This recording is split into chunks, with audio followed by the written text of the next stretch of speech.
Onda Rock ha llegado hasta acá al Hotel Four Points en Santiago de Chile para entrevistar a una auténtica leyenda viviente del mejor rock and roll de todos los tiempos. Es un privilegio, es un honor tener en nuestro programa al grande, al ícono del rock and roll, Mark Farner. Mark, welcome to On The Rock. Thank you. Good to be here. Privileged to have you here one more time in Santiago. Yes. And how are you feeling? How's the tour going so far? It's going really good. I'm feeling high on the vibration of love in Chile. Great. Yeah. And was at the radio station today that people are geeked. And when I got off the air and went to go to the car, there was a lot of people outside. They heard on the radio and they came because they brought a CD or something for me to sign or just give a hug, you know. So much love. How important is that feedback to you? It's very important. It's essential. It is essential that because I know, you know, I give a lot. When I get on stage, I'm in that mode. I give a lot, you know. I want to. And so when it's given back to me like this, it feeds that. And I don't run out of energy. I don't run out of the power because people know me. They know who I am. I am who my songs say I am. You know? And so this is what they love. And then when the reality of a hug or something, you know, sign simple little thing, it just, you know, it makes for that person. But for me, to give like this, it's so small, but I am giving, you know, and it's a giving, loving mood.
Do you use that energy and power to create music? Absolutely. Mm-hmm. Yes. That and feeds you yes. to create.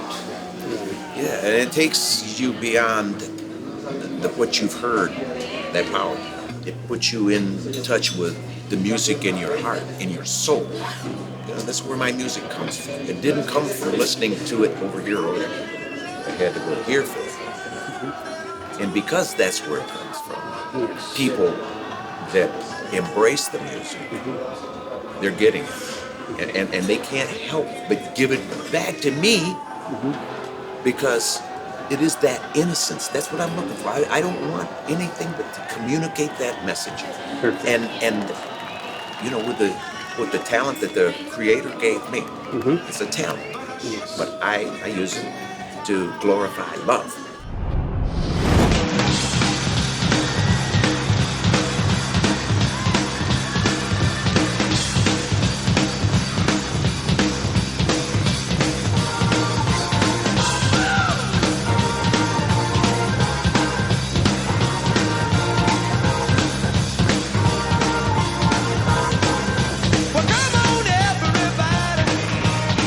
We're gonna have a good time, yeah. Give me all my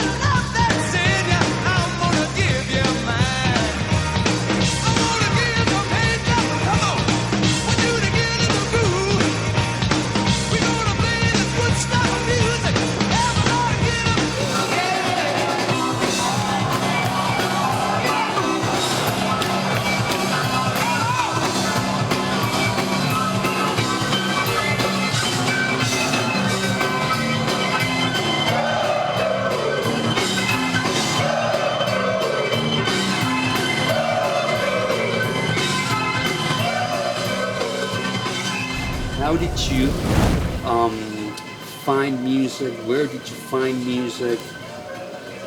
Well, my mother's side of the family moved to Michigan from Arkansas, from Leachville, Arkansas. And my grandpa Cotton, my Uncle Woody, Uncle Brian, everybody came from Arkansas, and they brought their families Perfect. to work in the auto factories. And many people, you know, from all over the United States came to Michigan to make cars and to have high-paying jobs. But when the auto factories moved out, the people are still there. There's still the diversity of people made Michigan one of the music capitals of the United States. There's more music that has come out of Michigan than any other state. Okay, let's talk about your musical influences. Which was your first record you bought? The first record I bought was Jailhouse Rock, Elvis Presley. Elvis Presley. Okay. Because I saw the movie. Oh yeah. Yeah. And he was rocking it. He was rocking, you all the know, time. and I said, man, I want to do that. I want to do that. Probably there's a lot of bands and musicians that saw you play and thought the same thing and followed that pattern in life, music, of rock and roll. Yeah. You know, a long time ago, you were involved. You worked with a guy named Terry Knight. What are your memories about working with him? That he was a very talented individual, not musically, but a salesperson. Yeah, a great producer. Yeah, he had a different sound. He was after a different sound. Yes. And with the mega bass, Mel Shocker, you know, the guitar was eating itself, you know. Yes. And then this is what he was after, and it worked, you know. Yes. And on stage, it was easy to reproduce because Mel walked up to his amp and all the knobs, he just go, everything on. Perfect.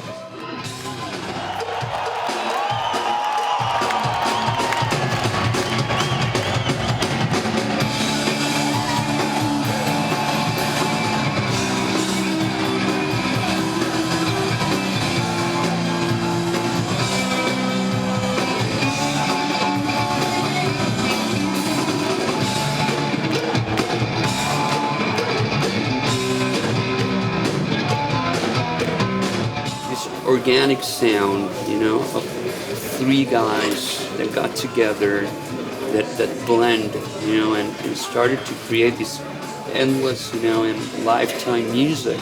Yeah. How does it feel to create something that's larger than life? It's like pinch me, you know, is this real life? Because sometimes when I'm there and there's throngs of people and they're there to see me, they want an autograph, they want to touch, they want to just a picture, just, you know, it's because that was bigger than life. Yes. You know, to them. And I, without allowing my head to swell, I give thanks, you know, to God for the relationship because they know that's real love coming from that music. There's no phony. It's real. Yes. How would you describe the musical chemistry you had with Don and Mel? We were the three amigos. Three friends. Yeah. Yes. Are you still friends? No. Not anymore? They don't want to be. They don't want to be friends. They don't want to be friends. Don has unforgiveness in his heart for me, and they try to make my life harder. Even though I'm at a point with, you know, with my son and everything, I don't need life to be harder, but they are trying to make my life harder. They are attempting to make it harder, but I won't let them because that's evil. And people who hold other people in debt and try to impose their will upon them, those are bad people. Yeah. Anyone imposing their will like this, bad people. That bring you down. Yeah. So I can't, and the only way I could get away from that was I had to forgive them. And as soon as I made my mind up, Gustavo, when I said, I'm going to forgive them, my heart went, a new breath of life came in. And it gave me... So you're in peace with that decision? Yes. Absolutely. Yes.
From all the Grand Funk albums, which one interprets better the soul and inspiration of Mark Farner today? Closer to home. Closer to home. I'm your captain. I'm your captain, yes. You wrote I'm your captain, I believe, one morning, something like that, like when the sun middle was of the night. in the middle of the night. Yes, yeah. I prayed to God. That's inspiration. That's Please give magic. me a song that will reach the hearts of people you want to reach. And you accomplished it so well. But I didn't know it was a song when I got up. I just wrote, because I write all the time. I write poems, or if something comes to me, I have to write it down. It might be something, it might not, but I can't let it go by. Mm-hmm. So I got up 3 o'clock in the morning. I write the song, not knowing it's a song. Mm-hmm. And then when I got up in the morning, I went out in the kitchen. I made my cup of coffee and my flat top. I had a George Washburn, a nice American Washburn, and started and I said, oh, this. And then I said, hey, maybe that is words to a song. I went and I got my tablet, set it there, and I started playing the music. It just came. Those chords, they just came. I didn't have to search for them. Think much about it. Just like that. Yeah. Same way with Mean Mistreater. I sat down. I never heard this song. I sat down. I started playing this song. The first, I bought a new piano, and when the guys who delivered this piano, Fender Rhodes, they left, and I went up into that room. I turned that reverb on and that treble, My hands went to those keys, and it was just, wow, I hope I can remember this. It's so good. How does Mark Farner defines rock and roll? Rock and roll is American freedom in song. Mm-hmm. That's what it is. It's a demonstration of freedom of the heart to sing about the things that reside there. In the world today, you don't get a lot of that. You get a lot of hatred, you get a lot of mean, you get a lot of ugly words. And it's not that those people are intending to be there. It's just this is how they turned out after listening to all the BS that comes off of mainstream in the United States. Since it changed ownership in 1995, it's gone down, down, down. The quality of radio has diminished. There is no personality. It's sterile. It's sterile. There's no mojo.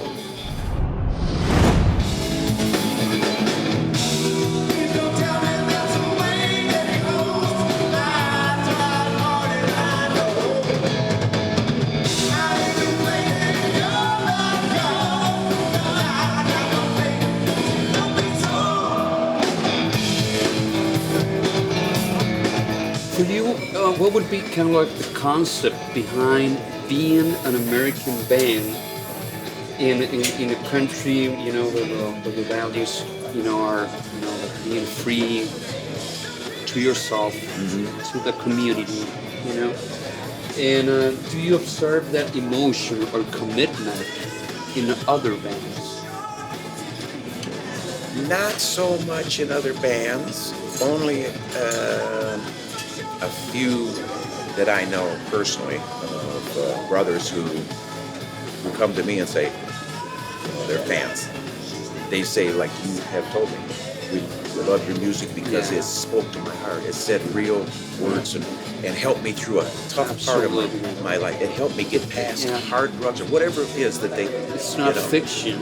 Yes. It talks about what's going on here inside. Exactly. We were talking about that before the interview, what's going on in your heart. Yes. Yes. And with other musicians, they don't, unless they have the revelation, they're doing it just kind of because the other person did it, or the ones before them, and they look cool, so now I'm going to look cool, and so there's kind of that ego thing is, it's all tied up. But the ones that do have a soul connection,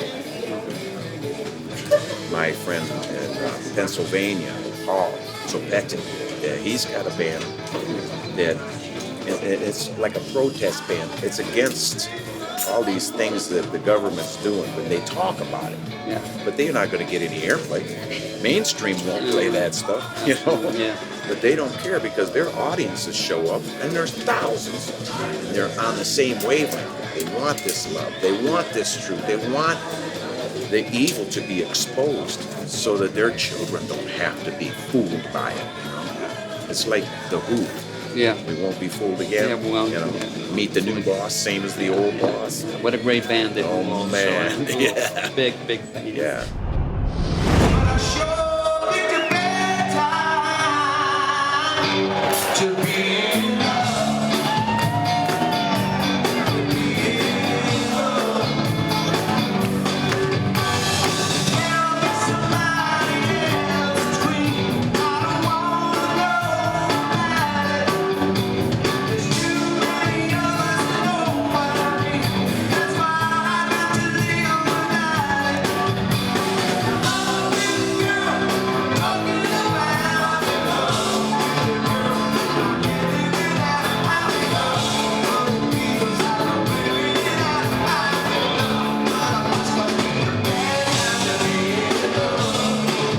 Tell me, in one word for you, the road. The road, touring, still doing it so good. You look very good. You're in shape. You're still rocking. You're still doing it there on stage. That's One amazing. word. Yeah, one word. Life. life. I was thinking about gift. It's kind of like the same though. Life is a gift. Yes, You know? if you embrace it. Yeah. Yes.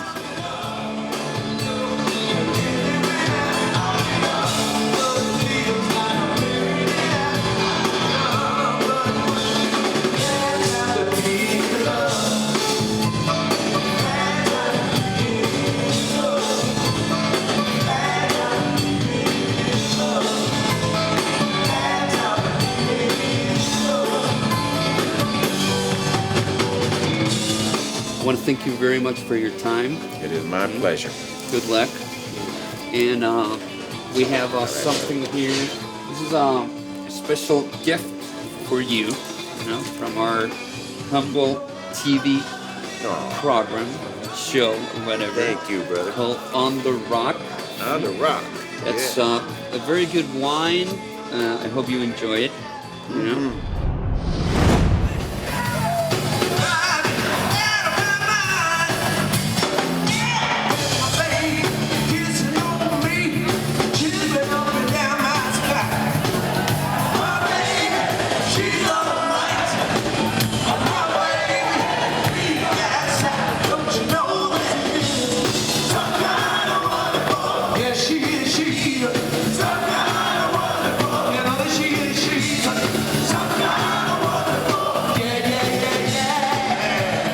Estamos despidiendo entonces la edición de On The Rock, justo por supuesto a un maestro, una eminencia, una leyenda viviente del rock and roll de todos los tiempos como es Farner. Nos vemos en otra oportunidad. Muchas gracias.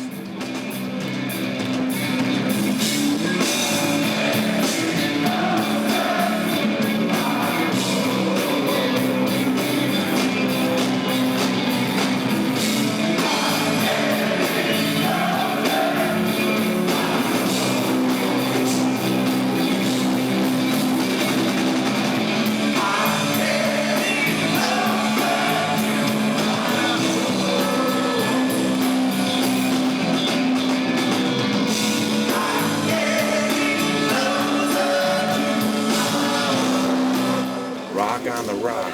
Rock on the rock. Oh, nice. Thank you so much. Thank you so much. This is a great picture. Yeah. This is up above Hollywood. Hollywood, okay. And there's a park up there. And this cave back here, it went in about 100 feet and then turned and went down like this in about a quarter of a mile. And it's all kind of dark in there except for at the opening. So it was so hot. In between, this is back when they had film, 35 millimeter film. Okay. So the guys would change the camera, put the film in there, and Mel and I and Doc went inside a cave where there's no sun and it's cooler. Well, Mel's standing there with this thing over his shoulder like this.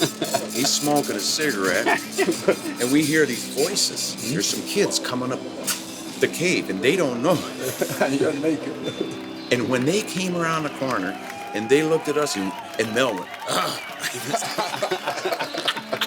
and the kid was, Mom, and he's come running away. That was so fun. It's a great picture. Great. Yeah.